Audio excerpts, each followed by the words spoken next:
ఈ యొక్క కళా బృందం వాళ్ళు గ్రామాలకు తిరిగి మరి అందరినీ అన్ని విషయాల మీద అవేర్నెస్ తెలియజేయడానికి షీ టీము వీళ్ళందరూ మేము వచ్చి మీకు అవేర్నెస్ ఏమైనా ఇబ్బందులు ఏంటి, ఎవరన్నా హరాస్మెంట్ అట్లాంటివి ఏమైనా చేస్తుంటే ఎట్లా తెలియజేయాలి, ఎవరికి చెప్పాలి అనే దాని మీద ఈరోజు ప్రోగ్రాం నడిపిస్తున్నారు. కాబట్టి మీరందరూ ఈ మంచి ప్రోగ్రాన్ని మంచిగా విని మరి మీరు సద్వినియోగం చేసుకోవాలని కోరుకుంటున్నాను. ఇచ్చిన ఈ మంచి అవకాశం బట్టి వందనాలు. Thank you sir. సో మన సార్కు జడ్చల్ అంటే మీకు అందరికి తెలుసు, మీకు అందరికి ఇక్కడ ఉన్నటువంటి అందరికి లీడర్లు అందరికీ తెలుసు, అమ్మాయిలు కూడా తెలుసు. చాలా ఏమంటారు నేర ప్రభావిత ప్రాంతం. ఎందుకంటే ఇది జంక్షన్, మొత్తం అటువైపు అన్ని రాష్ట్రాలను కలిపే జాతీయ రహదారి కానీ రాష్ట్ర రహదారి కానీ. సో ఇంకోటి మనకు చుట్టుపక్కల అన్ని ఫ్యాక్టరీలు కంపెనీలు ఉన్నాయి.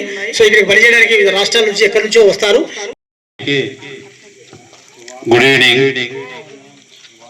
ప్రజా భద్రత పోలీస్ బాధ్యత కార్యక్రమానికి విచేసినటువంటి సిటీఎం బృందానికి, యాంటీ హ్యూమన్ ట్రాఫికింగ్ టీంకి మరియు ఇంత గొప్ప కార్యక్రమాన్ని ఏర్పాటు చేసినటువంటి జిల్లా ఎస్పీ గారైనటువంటి జానకి మేడం గారికి, గ్రామ ప్రజలకు మరియు నా ముందర కూర్చున్నటువంటి అక్క చెల్లెళ్ళకి అందరికీ కూడా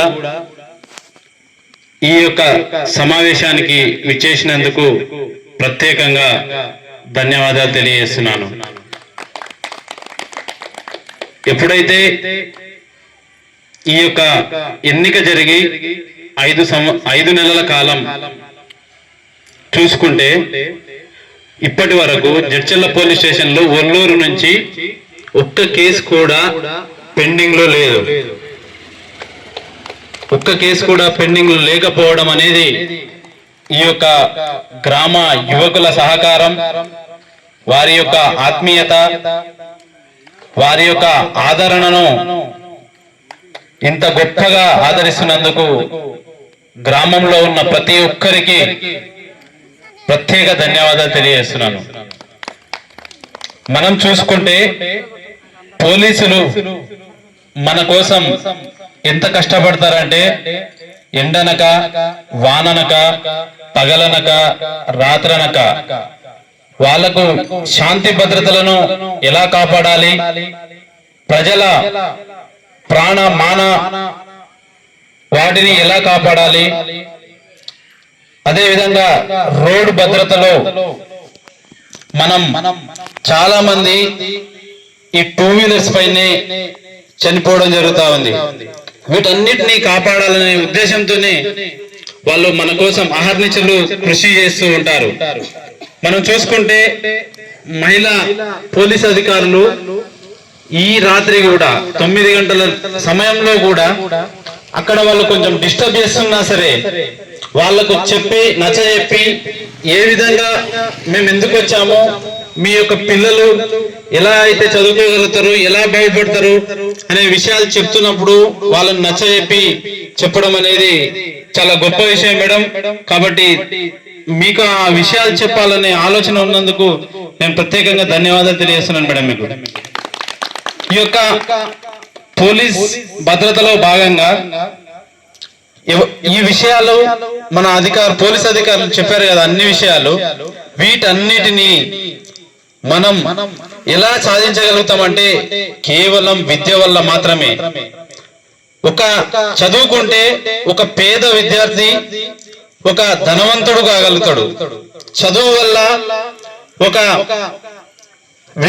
విద్యార్థి ఒక ముఖ్యమంత్రి స్థాయికి వెళ్ళగలుగుతాడు. చదువుకుంటే ఒక విద్యార్థి ఒక ప్రధానమంత్రి స్థాయికి వెళ్ళగలుగుతాడు. కాబట్టి పిల్లలకు మనం ఏం చేయాలంటే ముఖ్యంగా మనం ఇచ్చేది విద్య మాత్రం మనం క్రమం తప్పకుండా పిల్లలందరినీ స్కూల్ స్టార్ట్ అయినప్పుడు ఖచ్చితంగా మనం పిల్లల్ని మాత్రం స్కూల్ కు పంపించాలి. పంపించిన తర్వాత ఈవినింగ్ ఇంటికి వచ్చినప్పుడు ఆ పిల్లవాడు హోంవర్క్ చేస్తున్నాడా లేదా అనేది మనం ఖచ్చితంగా గమనించాలి. అందుకోసమనే విద్యకు ప్రాధాన్యత ఇవ్వాలనేసి విద్య వల్లనే సమాజంలో గాని, ఈ ఊర్లో గాని, ఈ దేశంలో గాని సమూలమైన మార్పులు వస్తాయని నమ్మే వ్యక్తిని కాబట్టి మన యొక్క హై స్కూల్లో ఒల్లూరులో ఉన్నటువంటి ప్రైమరీ స్కూల్స్ మరియు హై స్కూల్స్ అన్నిటినీ కూడా ఇంగ్లీష్ మీడియంలో ఎమ్మెల్యే గారికి చెప్పి ఇంగ్లీష్ మీడియంగా కన్వర్ట్ చేయడం జరిగింది. ఈ జూన్ నుంచి మీ పనులన్నీ మీరు చేసుకోండి. స్కూల్లో మాత్రం మేము వచ్చి కూర్చుంటాము.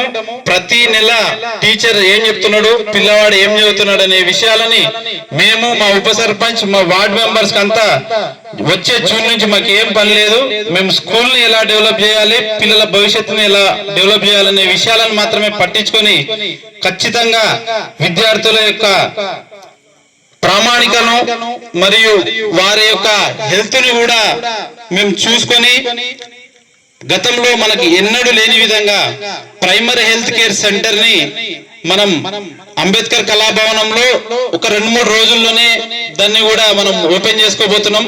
అక్కడ డాక్టర్ ఎంబీబీఎస్ చేసిన డాక్టర్ వస్తారు కాబట్టి మనకు ఉచితంగానే వాళ్ళు వైద్యం అందిస్తారు. అది కూడా 2-3 డేస్ లో ఓపెన్ కావడం జరుగుతా ఉంది. కాబట్టి మనమంతా కలిసిమెలిసి ఉండి మన యొక్క ఊరు ప్రాజెక్ట్ లో భాగంగా, అది మేము ఇప్పుడున్న పాలకులం చేసింది కాదు, గతంలో పాలకులు చేసిన పాపానికి ఇప్పుడు మనకంతా నిన్న మొన్న చూస్తే గుంతల పడి కూడా ఒక వ్యక్తి చనిపోవడం జరిగింది. అన్ని సమస్యల్లో మమ్మల్ని మీరు ఎన్నుకోవడం జరిగింది. మీ యొక్క నమ్మకాన్ని ఎక్కడ వమ్ము చేయకుండా ఒల్లూరు యొక్క పేరును, ఒల్లూరు యొక్క ప్రజలని ఎవరి దగ్గర కూడా వాళ్ళ యొక్క తాకట్టు పెట్టకుండా మీ యొక్క గౌరవాన్ని, ఒల్లూరు గౌరవాన్ని మేమందరము ముందరు తీసుకెళ్తామని తెలియజేస్తూ వచ్చిన టీమ్స్ అందరికీ కూడా మరీ ప్రత్యేక ధన్యవాదాలు తెలియజేసుకుంటూ నాకు ఈ అవకాశం ఇచ్చినందుకు మీకు అందరికీ ధన్యవాదాలు తెలియజేసుకుంటూ జై భారత్, జై హింద్.